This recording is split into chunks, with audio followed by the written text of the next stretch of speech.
Bonjour et bienvenue au dernier numéro du Parloir de la Convocation solennelle 2024. Je suis Greta Korekra et aujourd'hui sur notre plateau, nous recevons Maman Kwame Diato. Bonjour maman. Bonjour Madame Kra. Je tiens à signaler que maman est l'épouse de notre pasteur principal et également responsable de l'école du dimanche. Merci beaucoup d'être là aujourd'hui. Merci à vous pour votre invitation. Par la même occasion, nous recevons Papa Victorien Conan, qui lui est responsable du groupe d'intercession de notre église. Bonjour Papa Conan. Bonjour Madame Kra. Merci beaucoup d'être là aujourd'hui. C'est moi qui vous remercie. Alors avant d'entrer dans le vif du sujet, nous avons pu arracher quelques mots à l'apôtre Joshua et au Dr Stewart qui étaient tous deux présents durant la convocation solennelle de notre église, qui nous ont vraiment édifiés avec leurs enseignements. Et nous allons regarder un extrait de cette interview. Hello, today we have Dr. Stewart here with us. Hello, Dr. Stewart. Hello. Thank you for being here today with us. I'd like to ask you a couple of questions. So first of all, how was your stay in Abidjan so far? Thank you very much for this opportunity. Again, let me take the opportunity to send warm greetings to the leadership and the pastor of Baptist Philadelphia for this wonderful convocation. Personally, I am so much impressed. And for our stay, we can say it was awesome. I mean, for lack of better word, we say awesome because everything from the day one up to today has been great. We've been catered for well, spiritually and physically. And I'm sure when I say physically too, you understand. So we only give glory to God. And again, thanks to the entire leadership team. That's wonderful to hear. Today marks the last day of our convocation, and I'd like to ask you, what are your impressions so far? So far, personally, let me speak on a personal level. I feel very blessed because of the messages that came. You know, sometimes we hear the scripture read to us, but to also go through it systematically, like we have done, with a theme. He said, I know whom I have believed. And personally, I feel I now at the level where I can boldly declare that same message from Paul, that I know whom I believed.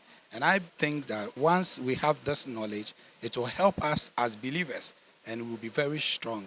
So for the entire program, from the evening sessions to the night vigil we had and up to today, crowning the entire event, it's been great.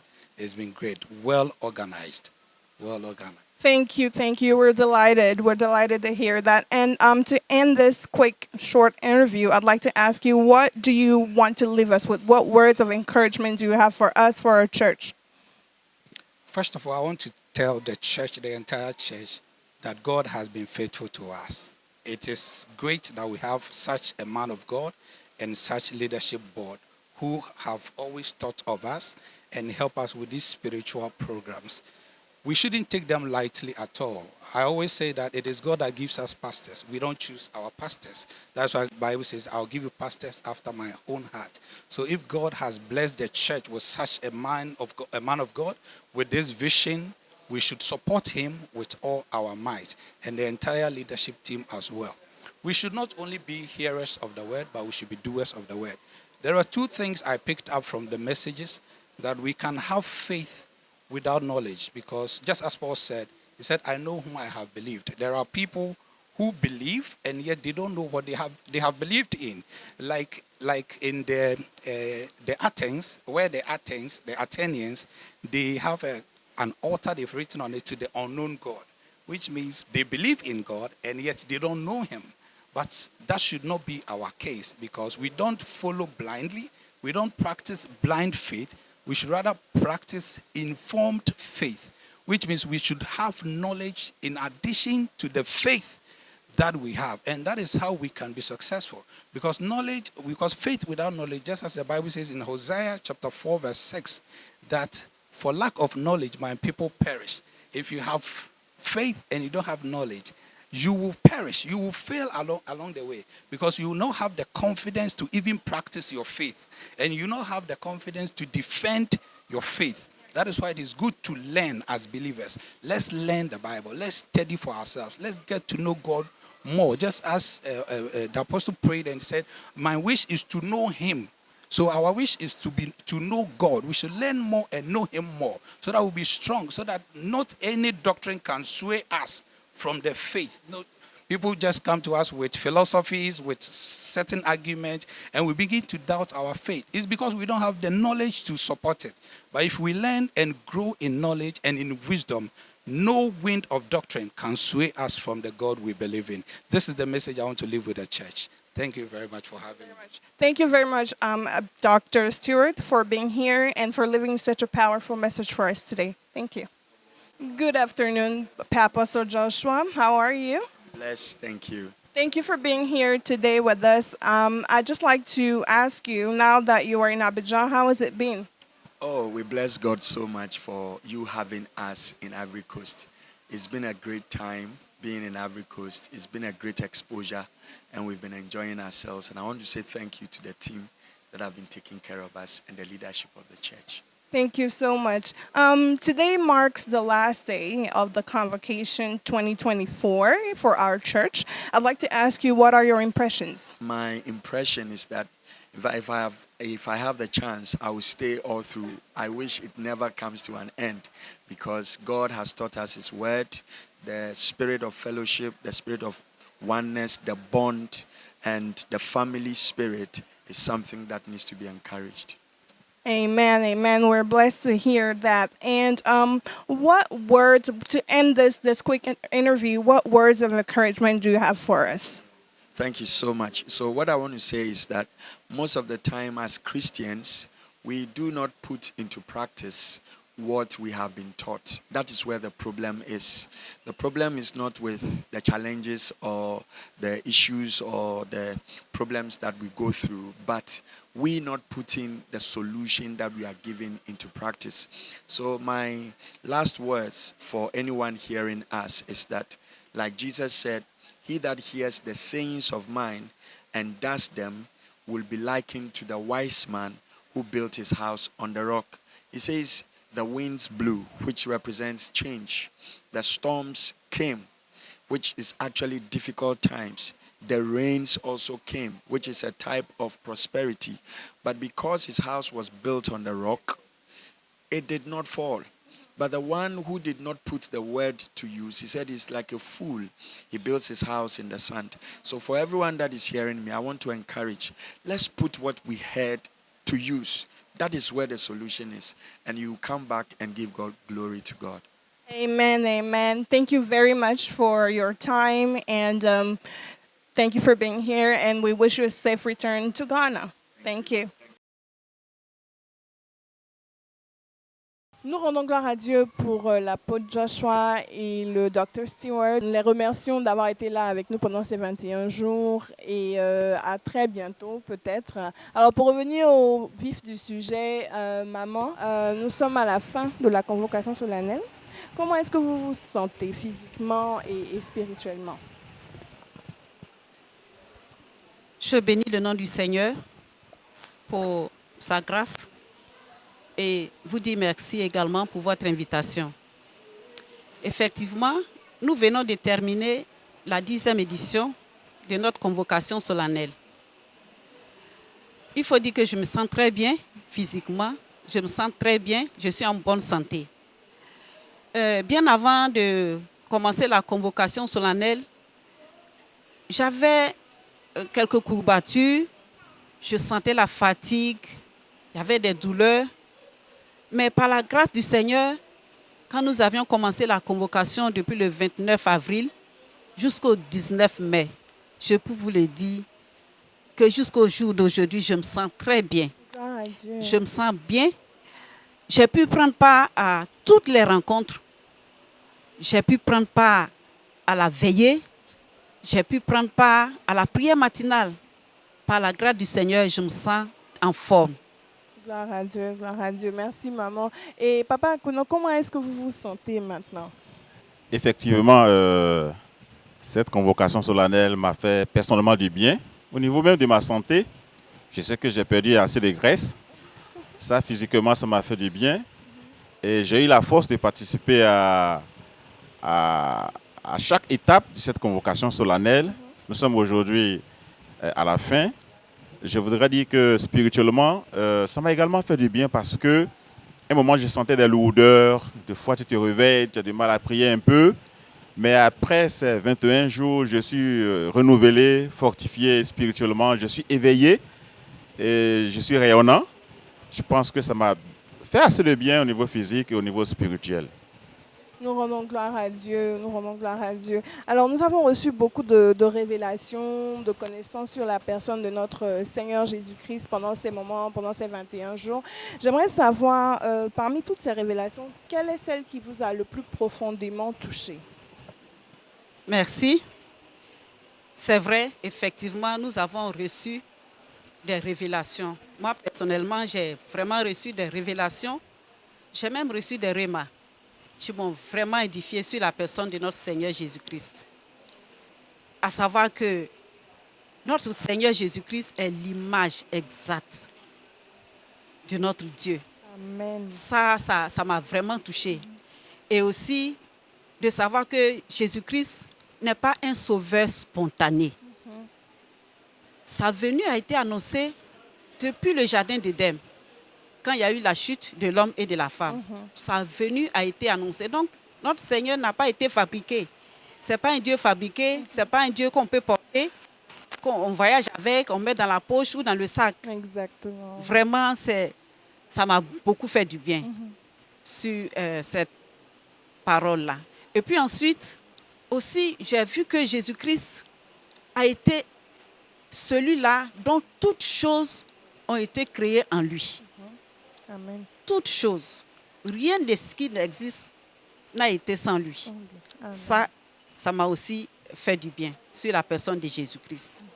Donc, voici quelques points vraiment qui m'ont édifié pendant cette convocation solennelle. Merci beaucoup, maman. C'est tellement bien dit. Maintenant, je vais me tourner vers Papa Conan. Qu'est-ce qui vous a le plus édifié? Qu'est-ce qui vous a le plus marqué? Ok, il y a eu plusieurs éléments, mais je voudrais citer les éléments qui m'ont le plus marqué. D'abord, nous avons vu que notre Dieu est le Dieu créateur. Il ne se saisit pas d'une matière pour créer quelque chose. C'est-à-dire de l'inexistence, il amène l'existence. Donc ce qui n'existait pas, il est le seul qui peut amener à l'existence une telle chose. Amen. Ça, c'est édifiant. Et puis le deuxième point, c'est le cas de Zacharie, le sacrificateur. Il était sacrificateur et la Bible nous dit qu'il est intègre. Quand Dieu dit que tu es intègre, tu es intègre. Moi, je peux dire que tu es intègre parce que je te connais, j'aime. Je peux ne pas dire vrai. Mais quand Dieu dit que tu es intègre, c'est que tu es vraiment intègre. C'est-à-dire que c'était des gens sérieux, lui et son épouse Élisabeth. Et il va dans le lieu très saint, le lieu où les autres juifs comme lui n'ont même pas accès. Et là-bas, il a une révélation. Et puis, il doute. Pourquoi? Le pasteur principal nous a enseigné parce qu'il n'a pas intégré la toute-puissance de Dieu à son défi. Et ça m'a vraiment secoué. Il faut qu'on puisse intégrer la toute-puissance de Dieu à nos défis. Qu'est-ce que tu traverses? Dieu est tout-puissant, créateur de tout. Il faut intégrer cette puissance-là à ce que tu vis, au défi de ta vie. Et sa toute-puissance va agir et ces défis vont disparaître. Parce que tu auras mis ta foi en lui. Amen. Et ça m'a vraiment édifié pendant cette convocation solennelle. Amen, amen. Merci beaucoup, Papa Conan. Nous recevons vraiment des paroles fortes, des paroles fortes que notre pasteur a partagées avec nous pendant ces 21 jours. Et pour terminer cette interview, alors, comme je le disais au départ, la convocation solennelle 2024, notre 10e édition vient de se terminer. Avez-vous une prière à formuler, une attente ou une invitation à lancer pour les prochaines éditions? Merci. Oui, j'ai une prière à formuler. Nous avions terminé cette 10e édition. Et ma prière est que chaque fidèle, chaque membre de cette assemblée puisse revoir ses notes.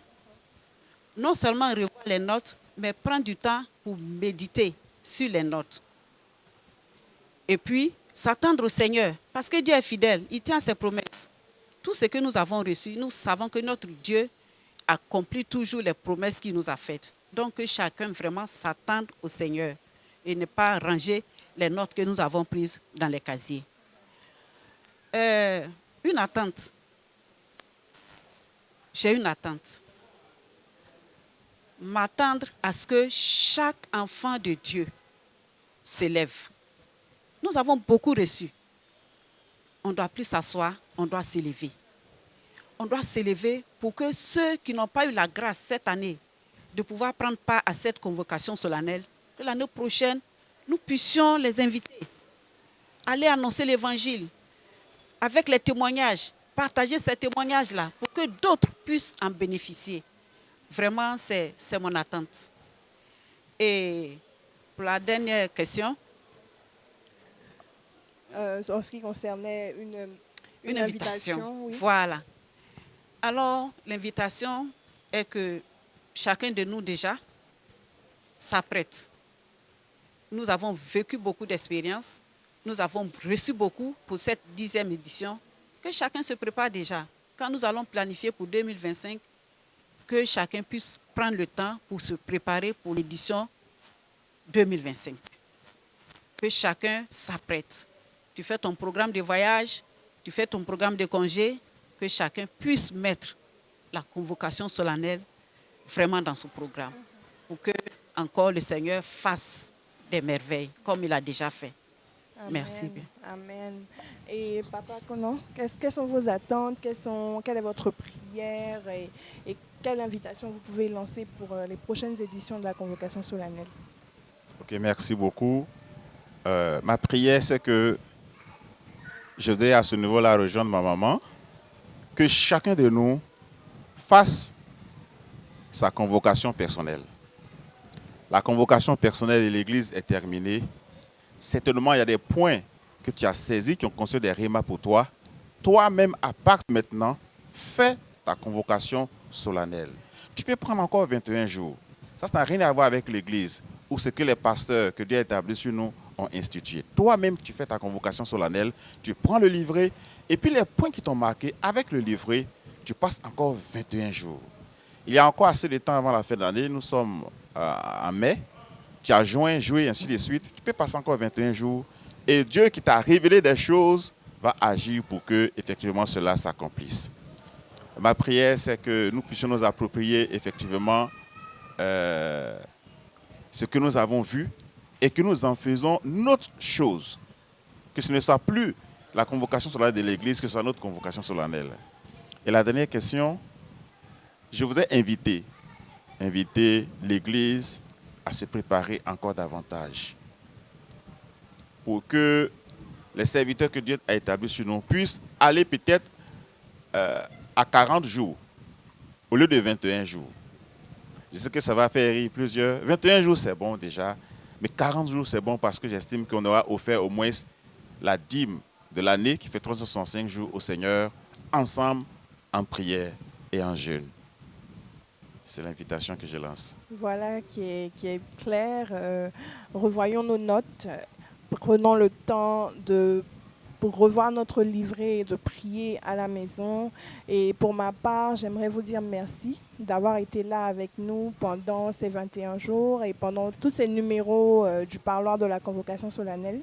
D'abord, merci maman d'avoir accepté notre invitation. Merci aussi Papa Konon d'avoir été là aujourd'hui et d'avoir répondu à nos questions. Je remercie par la même occasion tous nos invités, tous nos papas, nos mamans, nos frères et sœurs qui sont passés sur ce plateau. Et je vous dis à l'année prochaine. Au revoir.